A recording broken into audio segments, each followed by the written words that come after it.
Hey, what's going on? What's going on? It's the Green Okie coming back at you again with another video. So in today's video, I'm gonna go over another Japanese topic. It is over delivery health. Okay, so basically, what is delivery health?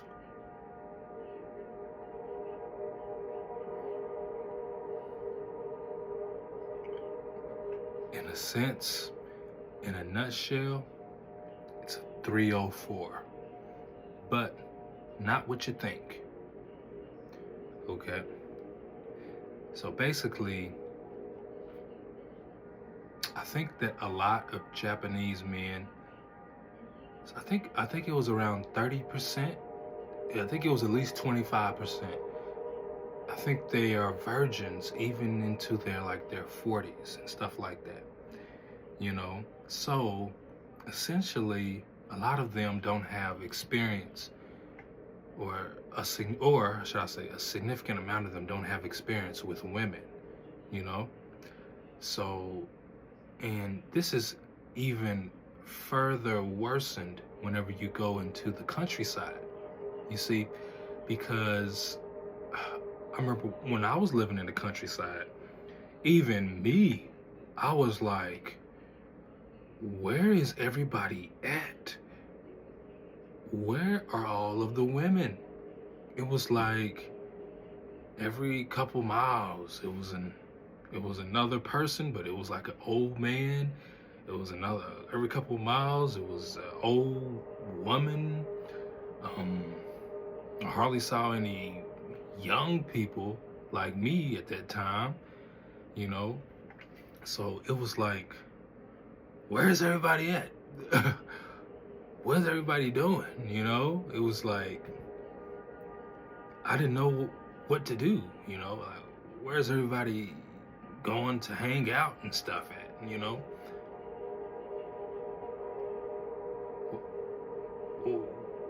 what should I do? You know, so for the men, who've been living there, they kind of got the same questions and qualms, right?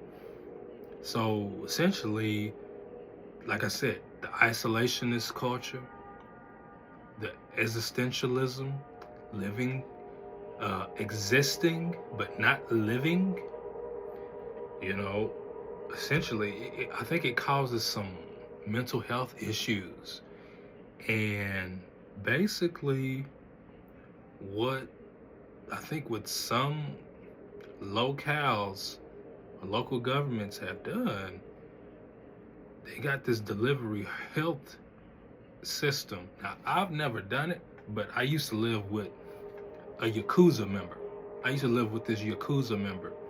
And basically, what he was telling me was essentially, you go around to certain areas and it'll be like a purple light, because, usually, 304s, it's a red light district, but with the delivery health, certain clinics and stuff like that, they'll have like a purple light that lets you know they participate in delivery health, right?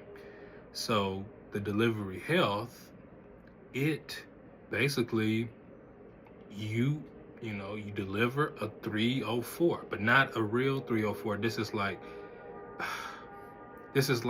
clinical. That's basically how they're justifying it. It's clinical. And you know, essentially what will happen is they come to your house and stuff like that, and you know, they make you take a shower, they make you take a bath, um, and then, like I said, once all that's done, they may stay with you for like an hour, or if they really like you, they'll stay with you until the morning, something like that. And essentially, this is healthcare. You know, this is all healthcare, and for anyone, it's kind of shocking that this exists. but it exists. It exists, and essentially, it's something that's kind of really hidden in Japan. Like I said, the Yakuza member who I was living with, he's actually the one who told me about it, you know, and it's a really, can I say, it's a really staple part of Japan, whether if you want to acknowledge it or not, you know. So yeah, it's really something else. Um, but but yeah, I think that, yeah, you can get on the website and you can basically, it's like you ordering, and you're basically, you can tell them what to wear and all this stuff, and um yeah, it's very shocking.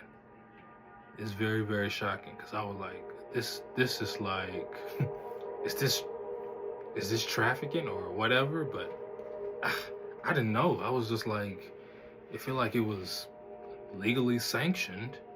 I didn't know what it was, but I'm still kind of reeling from it, I'm still reeling from it.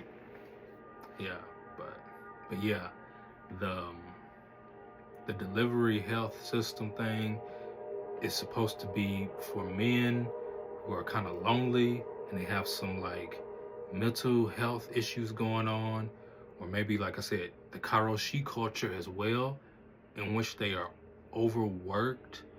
So they don't have a family or a wife to rely on. So it's a clinical, it's like a clinical wife, or a clinical woman that is delivered to you, you know? So, you know, and like I said, if you live in the countryside, you would know the scarcity of people who live there. Like I said, it's not many people there, and the people who are there, they're just old.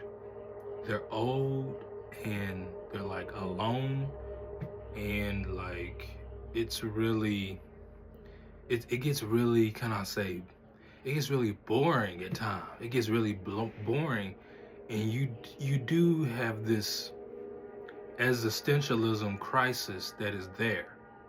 You see, because it's like, well, how am I supposed to do anything if there isn't anyone to do it with?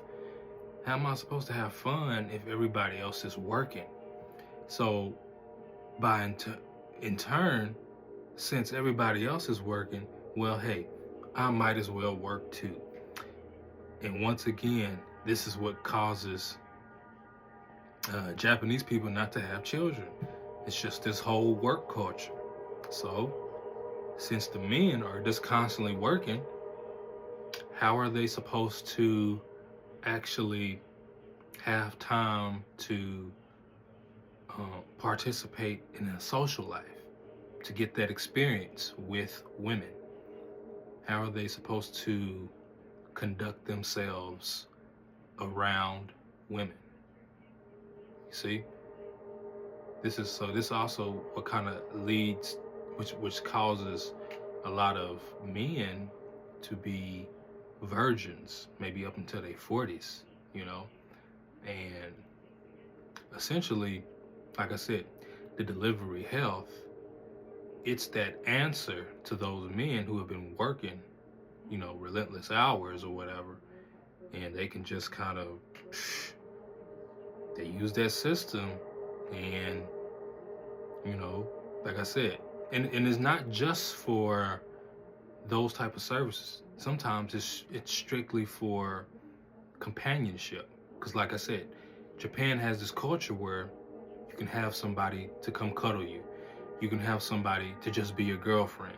You can have somebody to just basically come and drink beer with you all day. You can have somebody just come and eat food with you all day. Whatever type of human contact that we get for free over here in Japan, they may have monetized it. Well, whatever type of human contact we get over here in America, they may have monetized it in Japan. And that is also another chilling part about moving to Japan.